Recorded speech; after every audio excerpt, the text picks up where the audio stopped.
Tesla annonçait récemment l'élimination complète de son département de relations publiques, ce qui nous rend l'accès à des véhicules Tesla encore plus difficile. Voilà pourquoi j'ai décidé de louer sur la plateforme Turo le modèle Y qui est avec moi, le dernier né de la famille Tesla qui est commercialisé depuis déjà quelques mois. J'avais envie de le mettre à l'essai, de redécouvrir les produits de la marque Tesla pour découvrir les avantages et peut-être quelques inconvénients.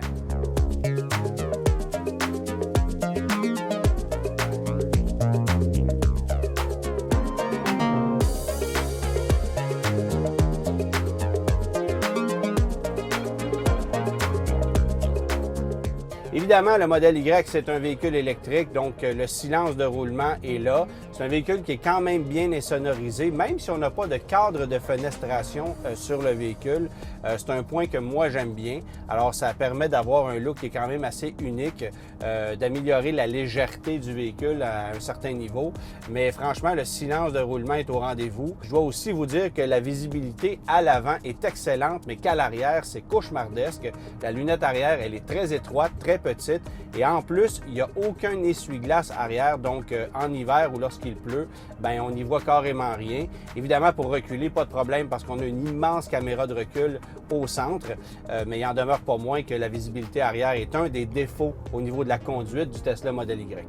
Un des points les plus décevants de la Tesla, c'est franchement sa qualité de construction. Et on s'en rend compte lorsqu'on conduit le véhicule parce qu'il y a beaucoup de craquements.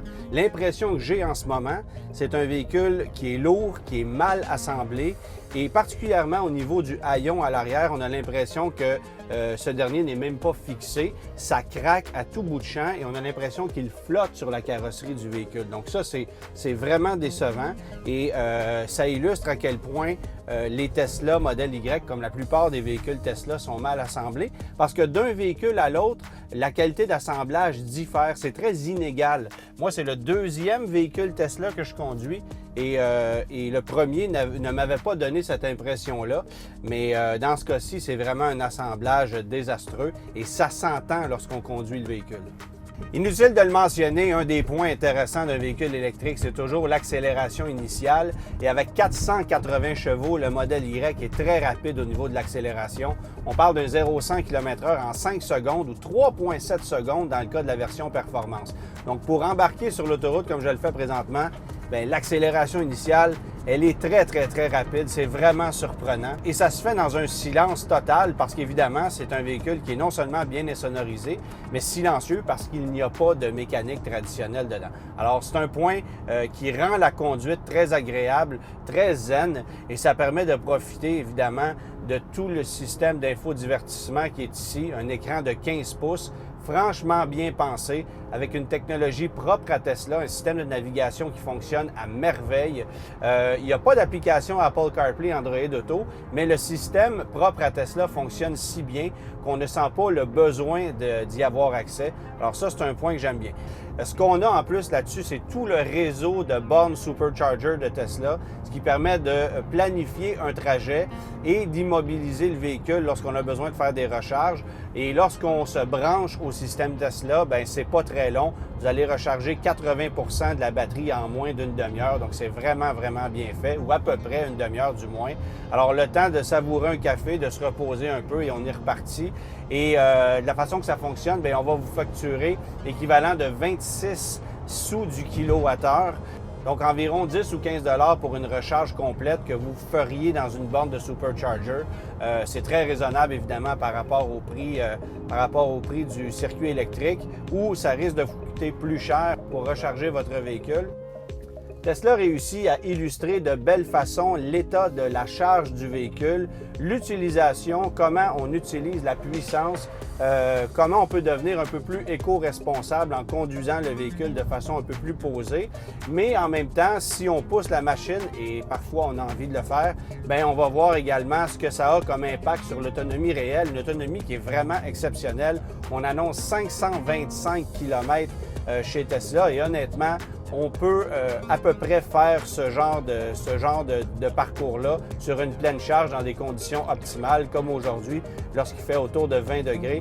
Alors c'est vraiment impressionnant, surtout par rapport à la compétition qui débarque sur le marché avec des autonomies qui sont moindres.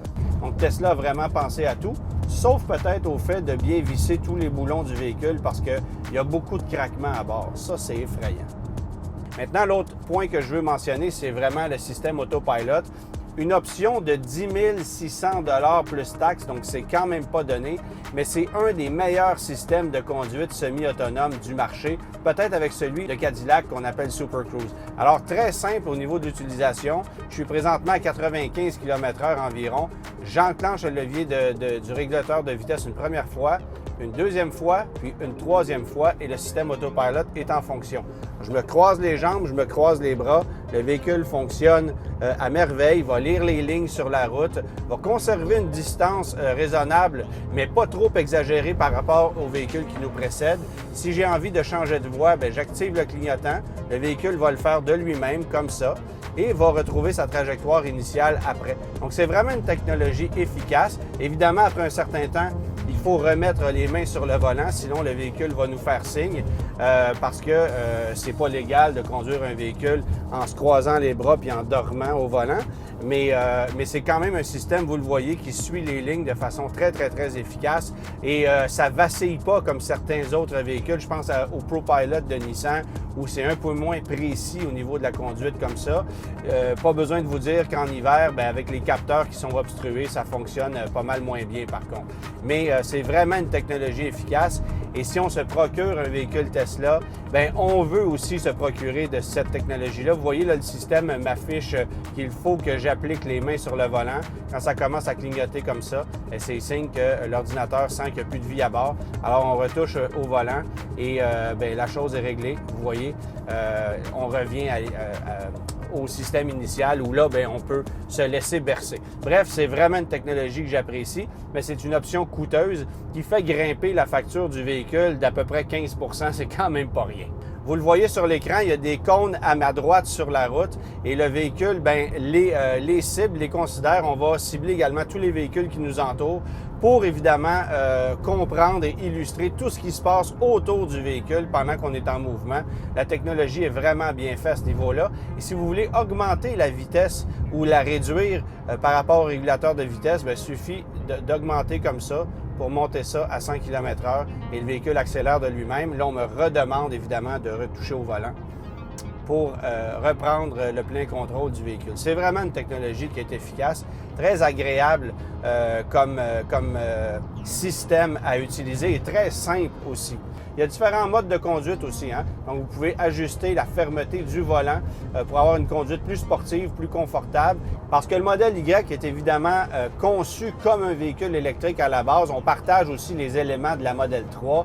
Bien, le centre de gravité est très bas sur ce véhicule-là. Donc, les batteries sont au niveau du sol et la masse la plus importante est au niveau du sol. Ça permet d'avoir quand même une bonne tenue de route. On n'a pas une conduite aussi sportive que celle de la Model 3 que je préfère conduire honnêtement, mais c'est franchement surprenant. On a un véhicule qui est vraiment bien pensé au niveau de la conception. Si seulement l'exécution était aussi impressionnante que la conception, bien, on serait vraiment en voiture.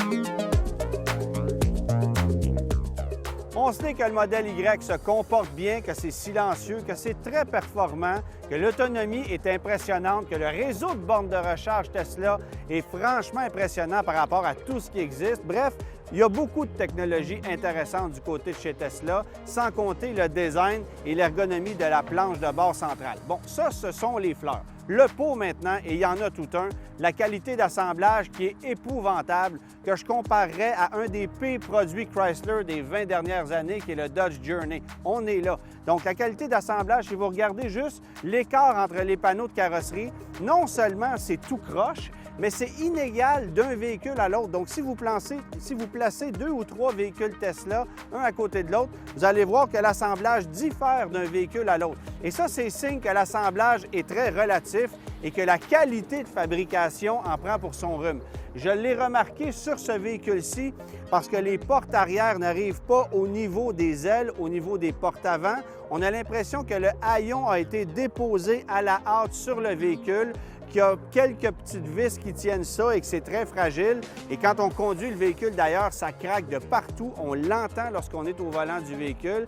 Suffit de bouger le haillon en arrière pour comprendre que c'est très, très, très fragile. Donc, visuellement, on voit les problèmes de qualité de construction. Maintenant, pour avoir parlé à des experts qui ont regardé le véhicule de façon un peu plus approfondie, c'est lorsqu'on lève le véhicule qu'on se rend compte que la qualité de fabrication est épouvantable. Parce que, évidemment, bon, d'abord, on a une espèce de bac isolant se situant sous les batteries qui cumule la gadoue, la roche, la terre. Évidemment, ça ne fait qu'accumuler de l'humidité sous le véhicule. On est au Québec, on sait ce que ça veut dire. Deuxièmement, si on retire les moulures de bas de caisse pour, par exemple, effectuer un traitement anti-rouille, vous allez vous rendre compte qu'il manque de peinture. Il y a des endroits où le véhicule est carrément pas peinturé. Il y a même des véhicules où on n'a pas de boulon et il faut en ajouter manuellement. Encore une fois, un signe que l'assemblage ou que la rigueur de l'assemblage, ça fait dur, pas à peu près. Et ça m'amène à vous dire que je recommande fortement un anti-rouille après marché sur n'importe quel véhicule Tesla, même si Tesla mentionne ou menace d'annuler la garantie relative à la rouille sur ces véhicules-là, parce que de toute façon, on sait qu'on ne paye pas dans la majorité du temps. Je vais vous donner un exemple sur des modèles 3, il s'en est vendu beaucoup. On a eu de sérieux problèmes d'écaillement de peinture, ça a causé de la rouille dans le bas des caisses. Et Tesla a refusé de payer simplement en disant que ce n'était pas de la faute de Tesla s'il y avait des abrasifs sur les routes du Québec. Vous aurez compris qu'on s'en lave les mains assez facilement. Et la solution qu'on a trouvée chez Tesla pour régler le problème, on vous offre 2 beaux garde-boue en plastique pour venir placer à l'avant des bas de caisse. Des garde-boue qui ont été assez mal conçus parce que la gadoue se retrouve en arrière et ça accumule encore une fois de l'humidité. Pas vraiment génial comme solution. Donc, vaut mieux prendre vos précautions vous-même et de faire un traitement anti-rouille exhaustif chez un expert qui ne fait pratiquement que des véhicules électriques. Là, vous êtes certain d'être bien protégé. D'autre part, il faut aussi mentionner que la qualité de peinture, c'est un problème sur l'ensemble des véhicules Tesla.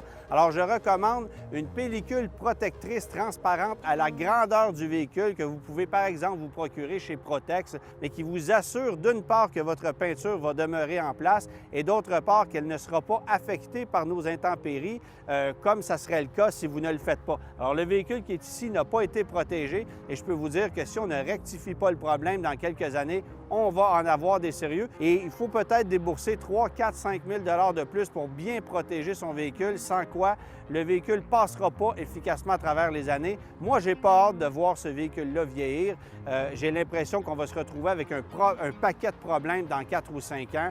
Et je m'adresse maintenant à ceux qui décident de faire un choix pragmatique en passant d'une voiture traditionnelle à un véhicule comme celui-là, qui coûte évidemment beaucoup plus cher. Bien, sachez ceci, si vous êtes habitué de conduire un Toyota RAV4, une Camry, une voiture fiable qui ne vous coûte pas trop cher en entretien, bien, pensez-y à 2 fois avant d'aller chez Tesla parce que oui, vous allez sauver à la pompe, effectivement, mais la quantité de problèmes que vous risquez d'avoir au fil des années risque de vous faire déchanter énormément et ce, sans compter que le service après-vente chez Tesla, c'est très aléatoire. Alors, un véhicule qui est, oui, intéressant pour sa conception parce qu'il innove, parce qu'il a forcé les autres constructeurs à réagir, mais au niveau de la qualité, on n'est vraiment pas là.